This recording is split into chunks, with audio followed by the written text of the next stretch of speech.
Hey family, my name is Kee Kee Soto and welcome back to Urban Girl Gardening and Lifestyle. Y'all remember earlier in the spring when we started all those seeds, all those flower seeds? Well, now it's time to plant them out. We got our Shasta Daisies, which I'm super excited about. They're growing so healthy. They are beyond ready to get out of this mini greenhouse. We've got our copper straw flowers, which it's so pretty. I can't wait to see those bloom. Look how healthy. I mean, a lot of these seeds, well, some of them I got a lot of seedlings and some of them I got just a couple, but man, they're from seed. And look at the Celosia Plume. Now this, I have bought this before from Lowe's, but I was like, you know what? If I can grow it from seed, why not give it a shot? So next we got our latecomers. These are the ones that take the longest to germinate, and those are the balloon flowers. They're gonna be so pretty. Yeah, I'm so excited that I actually did this.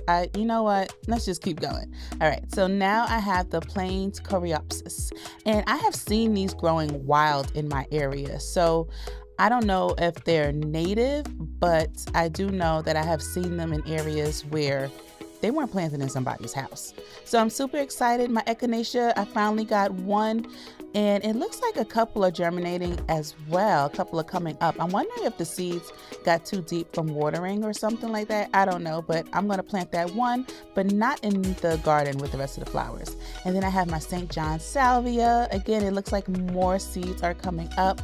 I think I'm gonna plant those in pots and put them in front of the garden. No, maybe on the front porch. I don't know, we'll see. This is the Shirley double poppy mix, and as you can see, those already have buds on them. They are beyond ready to go back to the garden. That flower bed is gonna look so nice. I'm so happy to finally have time to do this. I've been watching these guys like, okay, listen, I was waiting on you, now y'all waiting on me. And this is my winter sown flower mix. I just threw some flower mix seeds in there. There's some of everything in there, and we're gonna plant as much of it as possible. So let's gather all this up and let's get going to the garden.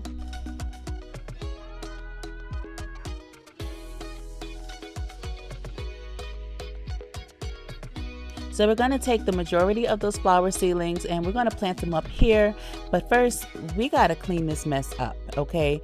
Now, what's mostly back here is creeping Charlie, also known as ground ivy. And as you can see, it comes up pretty easily. That's because it's just a vine. It's just like, I just have to pull it out. But anyway, did y'all know that creeping Charlie was edible? Like if you smell it, you can tell that it's in the mint family, and it can actually be made into a tea or eaten in salads like spinach. And it's also used medicinally. It's high in vitamin C, and it's used for coughs and cold and respiratory issues like bronchitis. Now, I might add some to some tea blends or some tinctures later on, but for now, I got to get it out of my way. So what I ended up doing was just pulling up as much as I could and just taking it all and just throwing it, as you saw, over the fence, because that area still needs to get cleaned up. We are really behind in a lot of our garden stuff, but you know what? The season is still young and it's just more excuses to get out there.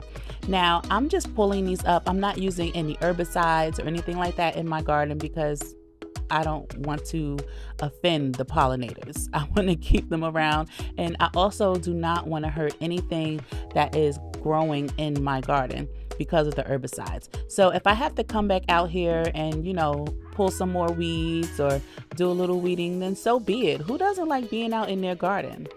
Like, it's just more exercise and just more to do. So I'm going to continue cleaning this area up, and then we will move on.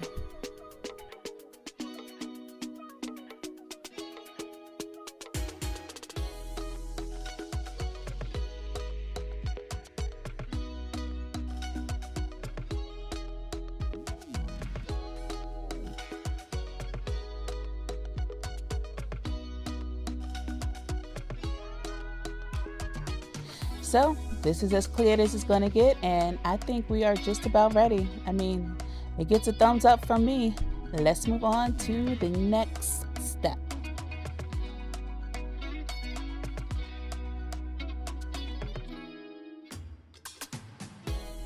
So I'm just adding some garden soil to the area.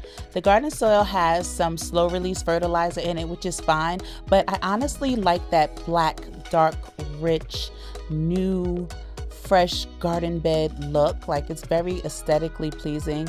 So I'm just gonna pump up the soil volume a little bit by adding about 1.5 bags of garden soil.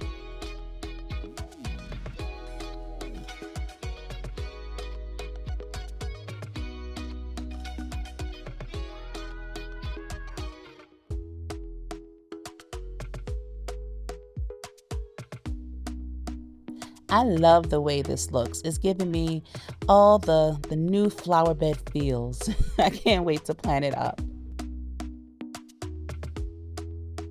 All right, so I got my kneeler, I got my spade, I got my plants, I got my watering can, which has a light all-purpose fertilizer. Let's get started. We are going to start with the Shasta Daisies.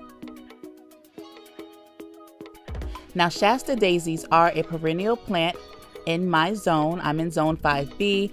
I'm thinking that they are perennial down to zone like 4, maybe, don't quote me. They can grow up to 4 feet tall and they should be planted 2 to 3 feet apart, but I'm planting them a little closer and I'm planting them up against that back fence area, mainly because I'm hoping that as they grow and reseed and come back, that they will crowd out those weeds that are back there, the creeping Charlie and whatever else is back there. So we'll see.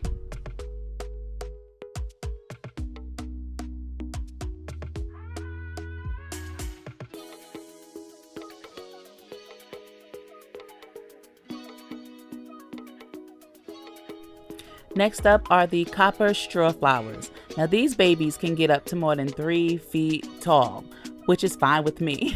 They're perennial in zone 8 and up, but they do easily reseed. So I'm hoping that I will be able to collect seeds, but that they'll also drop a few and come back on their own.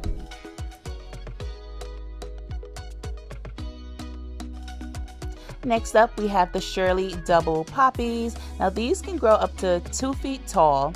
They readily self-seed, which means they will drop seeds and you will have poppies coming forever. And they are hardy annuals, which means they don't mind the temperature fluctuations in spring and fall. They can take a little frost.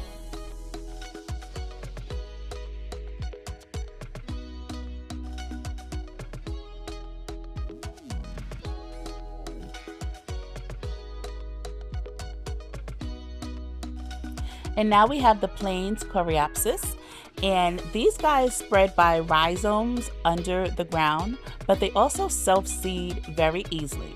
They can grow up to 3 to 4 feet tall. Now, I know you guys are probably like, girl, you got all them big ass flowers growing in that small space, and I know, but I'm so excited about it. I can't wait till these guys grow out to a point where I can divide them up and make bouquets and give them away to friends and replant them in other areas. So anyway, now these are the balloon flowers. These also easily self-seed. They are perennial in zones 3 to 8, so that I love. And they grow up to between 1 to 3 feet and about 1 foot wide. And I think I have 3 or 4 of those plants there. And this is just going to be like a super crowded flower love festival. These are the winter sown. I have poppies in there. There's some yarrow in there. I think I see a bachelor's button. There's some of everything in there. And I'm going to plant it all out.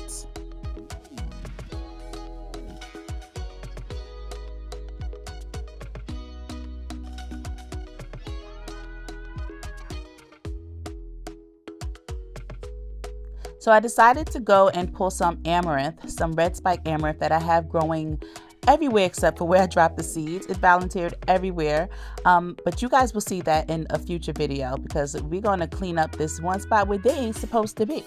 Anyway, so I wanted to add some amaranth and I love it, and you guys know I love amaranth. You guys see me harvest it before, so I just wanted to add some here just to add a little bit more color and just spice up the joint. So here is Pollinator Central. This area is going to be loaded with busy bees and beautiful butterflies. I'm not sure if I'm going to mulch yet. I don't want to use wood chips. I'll probably use straw, I'm not sure.